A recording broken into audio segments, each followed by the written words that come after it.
our man Keith Smith, Yahoo Sports NBA draft tonight. And there's a lot happening before the draft, and we bring Keith in to kind of make some sense of it all. What's real, what's not, what should we look for? Keith, welcome back, pal. How you been? I'm doing well, guys. Thanks for having me. You got it, brother. And, of course, the NBA draft tonight, we know that it seems that there will be a ton of action because of the fact that you have free agency starting essentially a couple of days after this. Training camps are going to be opening in like 2 weeks. So do you think that will give us an explosion of movement tonight? Because these teams need to get their rosters put together before, camp opens up in 2 weeks. Yeah, I think that is certainly one of the factors. I mean, you could argue free agency already started. We're already starting to hear about, Bogdan Bogdanovic, who's a free agent, already has a sign and trade arranged. So I think the NBA and in all 30 franchises have collectively said tampering is out the window. We'll rediscuss later. Kind of deal there, which is, really how it should be. But yeah, I think combined with the compressed nature of everything, free agency normally opens within a week of the draft in a regular year anyway. But this year, then they have a couple of months to finish putting together the team. As you said, they've only got about a week or so. And that week or so is even tighter because part of that is testing, quarantining, as guys get back into their team markets and those kind of things. So you may be, 5-6 days into training camp opening before teams can really go through 5-on-5 workouts with all their people. So I think you're going to have a lot of stuff going on tonight. And then I think, Sunday, when the league year changes over, really, everything opens on Friday afternoon, but Sunday, when everything can be official, it's all going to flood in right away because everybody's looking to get these teams put together as quick as they can. All right. Let's talk about some of the big names. James Harden, move tonight or not? I would be surprised if he traded tonight. The Rockets are pretty well dug in. They are insisting on a monster package, and their demands only got that much, more credence after you saw what Drew Holiday returned from the Milwaukee Bucks. Now that's a different situation, and some teams are saying it's almost like the Bucks traded for Giannis in a sense there too. But the Rockets are looking at it as James Harden is one of the top 5 players in the league. We know what he can do, even if he's really kind of the only guy on the team. We know he can drag us into the playoffs and make us competitive. So they are not in a rush to move off him. It's going to take a monster return for them to make a trade. And because of that, I don't know that happens tonight. Philly, Brooklyn, anybody else? Who makes the most sense? Yeah, it's interesting. I think Philadelphia on court makes the most sense. Because I think any kind of trade would have to feature Ben Simmons going the other way. So Harden kind of comes in and takes Ben Simmons' role, but a souped-up version as a primary ball handler, somebody who can shoot. Their guys around Harden are there. I don't want to call them role players because Joel Embiid is certainly more than that, but he fits well with Harden. Harden has done quite well with big men who can finish and score. Harden's, rep is this guy who, dribbles for, 20 seconds and then launches step-back jumpers. And while he certainly does do some of that, he was one of the top assist guys in the league for, a number of years. So he is content to play. He made Clint Capella, a lot of money off of finding him off lobs and all sorts of other things. So I think Philly's the team that makes the most sense. But Harden, because everybody dreams of teaming up with their buddies and going to win a championship, he wants Brooklyn. Is, by all reports, that matches what I've heard. I just don't know how the Nets get there to deliver the package that Houston is asking for. Let's say the Sixers trade for someone like Zach LaVine. How would you view that? It would depend on what they give up, right? That's always the question mark going back and forth. And I've seen some of the stuff that's going around on Twitter. And, this is, unfortunately, this time of year is, everybody's got sources. And if you look at some of the tweet history, they tweet 4,000 things. And then when the one comes true, they delete the other 3,999 of them. So they look great, and they can tell you all about how they were first on, some deal about something. So I ignore most of it unless it's coming from, one of the main established guys or someone covers and is connected with the team, I don't put a lot of stock in it. But a guy like Zach LaVine would help Philadelphia. They can use, we saw in the postseason, they need somebody else who can create offense, especially offense off the dribble. And Zach LaVine can certainly do that. They've got enough defenders around him that they can kind of, make up for any defensive deficiencies he has. So it really just comes down to what would they have to give up to get him. That's where you got to look. And, sometimes with these things too, if it makes a ton of sense for the one team involved, you can kind of throw it away because it probably doesn't make a lot of sense for the other team. How much better did the Milwaukee Bucks get with Drew Holiday and Bogdanovich? They've always been this great team in the regular season, and they've had good rosters. They just weren't able to get it done in the postseason. Does this make your confidence level extremely high that they can get it done? Or it's like, yeah, they're better, but? More the second. They are better, and significantly so. I think Drew Holiday he's a completely different stratosphere than Eric Bledsoe as a player because he's willing and able to play defense every single night. He doesn't shy from the moment.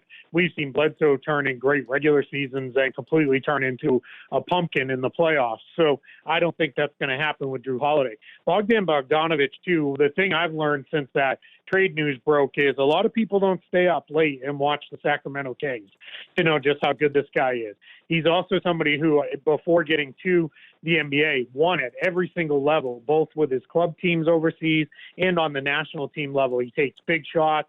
He's tough. He's tough-minded. I think people are going to get, really introduced to him in a big, big way. So I think their starting five now is going to be as good or better than just about anybody else's. What I want to see is, can they fill out their bench? How do they do that? They've got very limited resources to be able to find, great bench players. But what they can offer is a ton of playing time and a chance to compete for a title. But what it's going to really come down to is, does Mike Budenholzer, when we get into the postseason, does he just stick with what worked throughout the regular season with no adjustments?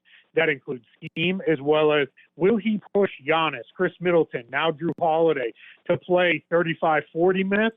Or is he going to stick to this? Well, they play, 30 minutes a game, and that's the best we can do right now. Because if he won't do that, that kind of caps the ceiling on the Bucks no matter what they do roster-wise. How much stock do you put, Keith Smith with us, by the way, talking to the NBA draft, in that Daryl Morey, it sounds like he does not want to trade Ben Simmons and Joel Embiid. Smoke screen, or do you think he would be willing to part with one of those guys in the right situation?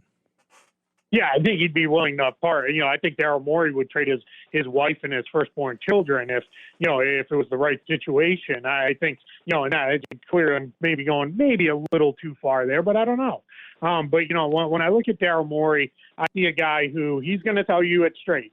I would rather not trade these guys, but if the right pick comes along or the right player comes along in the deal, I'll absolutely do that. And he has been very consistent about one thing with his team-building ethos is you pile up assets to go get a star. Once you have that star, you do everything you can to surround that star with the best talent. Now, what it comes down to is where does he have Ben Simmons, Joel Embiid in his rankings of stars, guys who can win a title? Are they, above guys who might become available? Does he rank them above a James Harden? Well, then he's not going to move those guys.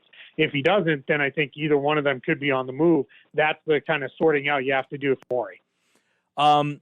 There's some thought of, hey, he'll do whatever he can to figure out a partner for Al Horford. Tobias Harris seems less likely, but Al, what valuable he can be. Do you think that there are teams around the league that still value him on that deal?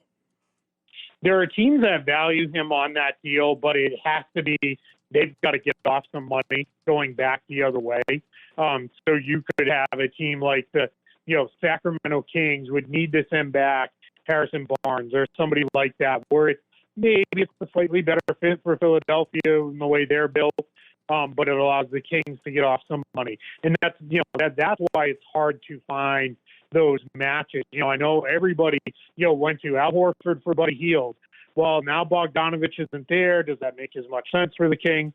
Those are the questions you got to ask. You can't also just go to, well, the Kings are stupid. They do dumb stuff, because while it may have been true, it's a whole new front office there, and they deserve the chance to prove themselves to make good decisions or not before we just assume that they won't. So that's going to be the challenge. There are definitely teams who still like Al Horford. They think there are teams who think he can still be an elite defender, and they like what he brings offensively, mostly because of his passing, his ability to facilitate as a big man, and hit outside jump shots. Challenge is most teams want him to play the 5, and it still sounds like even to this point, with everything we've seen over the last few years in Boston and Philadelphia, he does not really want to play the 5, and that's really limiting things quite a bit. I think it's definitely important to look around at what's going on in the Eastern Conference. So with the Boston Celtics, what's the current situation with Gordon Hayward? Yeah, I wish we knew. He was supposed to have his player option yesterday at 5 p.m. He and the Celtics mutually agreed to push that back to Friday. That tells me something's going on. There's one of three things happening here. Is they're either working on a long-term deal where he opts out and Boston re-signs him, likely to a lower number for this upcoming season, but then adds more guaranteed money over the next 2-3 seasons. Then the other thing is they're working with him on he opts in and there's going to be a trade that's done, and they're trying to make sure that they do right by him with that, or he opts out and they work him on a sign-in trade somewhere. There are a lot of teams that are still very interested in Gordon Hayward. Challenge is not as many of those teams are interested in Gordon Hayward at $34.2 million for this upcoming season. Then he's a free agent. They would rather see Hayward opt out than work a sign-in trade where he gets moved, but they have him for the next 2, 3, maybe even 4 seasons, because that's more enticing. Nobody wants to give up what it would take to match salary, get Gordon Hayward, and then watch him leave in a year. And I think that's what is complicating this is he kind of has all the power, because his other option is just opt out entirely and just leave and Boston gets nothing. The only challenge with that thinking is it's really the Atlanta Hawks that makes sense for him in that situation, and it's a little unclear. I know the Hawks reportedly would love to have Hayward. I don't know how much Hayward wants the Hawks. Keith Smith, Yahoo Sports NBA, here on a draft day, taking a look at some things. You mentioned Zach LaVine, and Chris Paul's already been traded. Drew Holiday's already been traded. James Harden's name is in the mix. Are there any other big names that you think we should keep an eye on tonight? Yeah, I think you want to keep an eye on Victor Oladipo. The Indiana Pacers have always been very aggressive. If they're unsure of how committed a player is long term, they'll move off that player and kind of flip him into somebody who they can have for a couple of years. That's what they did with Paul George to get Victor Oladipo in the first place. So I think you want to keep an eye on him. Maybe Miles Turner. There's a sense of how much did Turner and Domantas Sabonis fit together in a front court in today's game. So those are a couple of the bigger names. Keep an eye on the Nets. The Nets have a lot of guys. It's not going to be Kyrie Irving or Kevin Durant who goes anywhere, but they've got a lot of the guys who stepped forward while those guys were out this past season that could very much be up, for grabs and trades.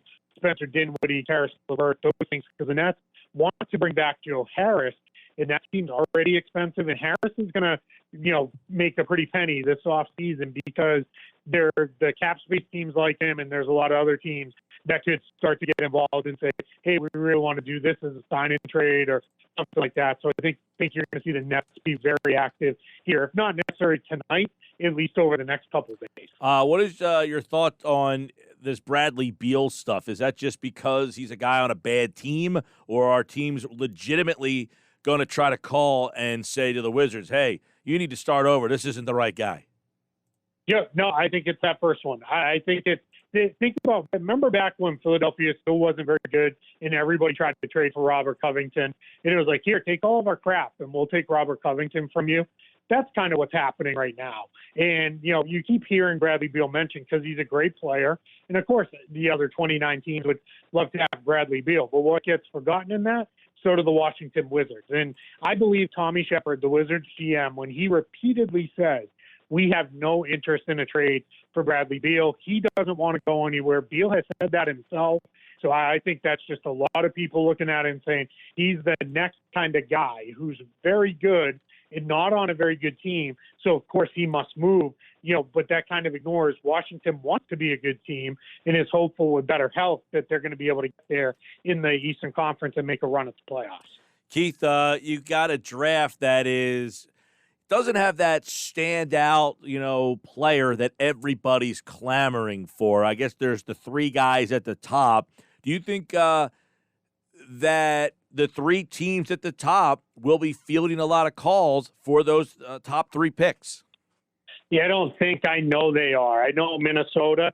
Minnesota, oddly enough, at one is probably the team that's getting the fewest amount of calls. They're just not there. There's a lot of people who don't want to pay the price to move up there without that slam dunk, surefire superstar at the top of the draft. But Golden State at 2 is very much in mix. They're willing to use 2 to upgrade with a win now veteran, somebody that they could slot into that $17 million trade exception that they have.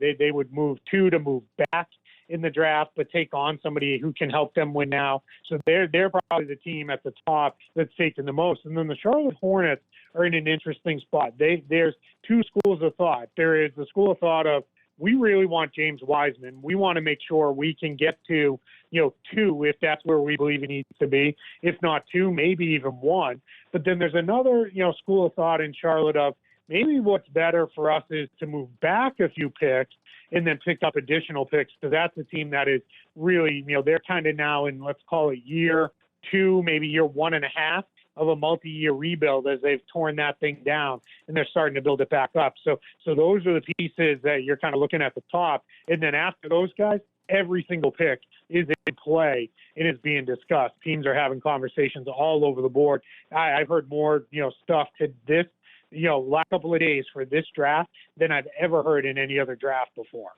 If you are the Warriors, who are obviously in this place because of injuries and, the way that season went, does it behoove you to add a younger player in this particular draft, or open up the phone lines and get the best deal you can? I want to open up and see if there's somebody I believe that can really slot in alongside Stephen Curry, Klay Thompson, Draymond Green, and then Andrew Wiggins, and really push us forward and make us – they're going to be a playoff team barring, some injury disaster, but really push us to being a true title contender again. You certainly listen, because when you're right there, you go for it. And that's been the Warriors' kind of MO all along, has been to go for it. But the other line of thinking is, if that player doesn't materialize, you're not doing it for somebody who can be your, all right, he's going to be a decent, seventh man for us, because you can figure out another way to get that guy as the season goes along. So what you do then, if you're the Warriors, is you draft a younger player this year, maybe a James Wiseman. He fits positionally. He's one of the better talents in the draft.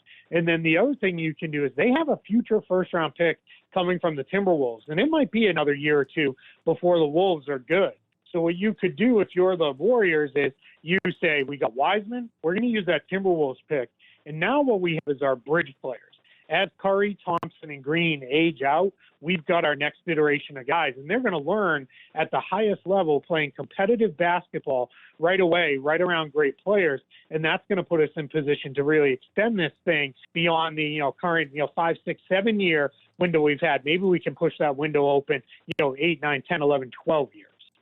All right. I know this draft, again, doesn't have that star power at the top. Do you have a favorite player that you think should be the number one pick? I really like James Wiseman. I've been a guy who has transitioned away from the traditional big man, but I think he's athletic.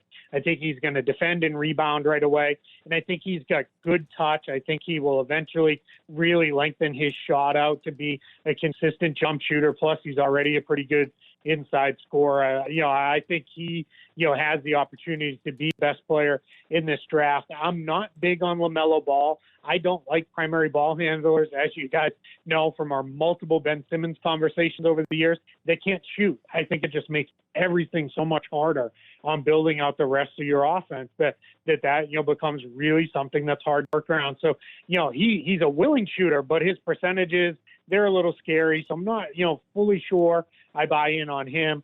But all that said, I like Anthony Edwards to be the number one overall pick because I think, he fits best with the Wolves. They have Russell and Towns as their building blocks now. That's your ball handler. There's your big. What you need is the wing, and ideally someone who can go and get some buckets. How deep would you say this draft is? Good draft, average draft, deep draft? When you look at it and you're a team picking at the bottom, Philly, Boston, teams in this Eastern Conference that are down the bottom there, would you say there is a deepness of this draft, or is this not a good draft? I think somewhere between 40 and 45 players are going to come out of this draft, and they're going to be rotation players, if not starters, within 2 to 3 years. And to me, that's the kind of foundation of a pretty good draft. It is very flat. That's why you're going to see a lot of movement, because there is not locking into here's number 1 and number 2 and number 3. That's why once you get past those kind of top 3, you're seeing 20 guys mentioned for the next 10 picks. It's because they're all over the place. But what that is a good sign is that there are going to be good players available when you get into the 20s and the 30s. You're still going to be getting guys who can fill rotation spots for you. And for a team like Philadelphia that has 1 million second-round picks, that's a really good place to be in, because they can package some of those together to move up the board, kind of what the New York Knicks did earlier today. Move up board if you have a targeted player that you really like, because we know in Philly that there's a lot of bench spots up for grabs. They don't have a ton of depth behind the starting group, so they can really move up and get a guy. If there's somebody they really like, they could move up, 3-4 picks if need be. You have any guys at the back end of that draft that you have your eye on? That first round? There's a kid I love. He's kind of on the border of late first round, early second round, Emmanuel Quickly. He's a guard out of Kentucky. I think this kid's going to be a fantastic player in the NBA. You almost never go wrong when you draft a guard out of Kentucky. And this guy competes. He defends. He's about 6'3", but he's a fantastic rebounder, and he is an unbelievable shooter. And I think when you come into the NBA, if you're competitive defensively as a guard and you can shoot the ball, if you have one more skill, you're going to be a really good player. And that other skill for him is his rebounding, despite his size. Everybody kind of fell in love with Tyler Hero. He's not as good as Tyler Hero, but why everybody liked Hero was he's competitive, he shoots, and he's actually a pretty good rebounder for his size. That's the type of kid Quickly is. Think of him as a slightly less version of Tyler Hero. I think that's a guy, late first round, early second round, team's going to have a player, and they're going to be very happy with him. Busy day, NBA draft tonight. A lot of things could happen. Keith Smith at Keith Smith NBA. The NBA draft tonight at 7:30 on 97.3 ESPN. Keith, thanks so much, pal.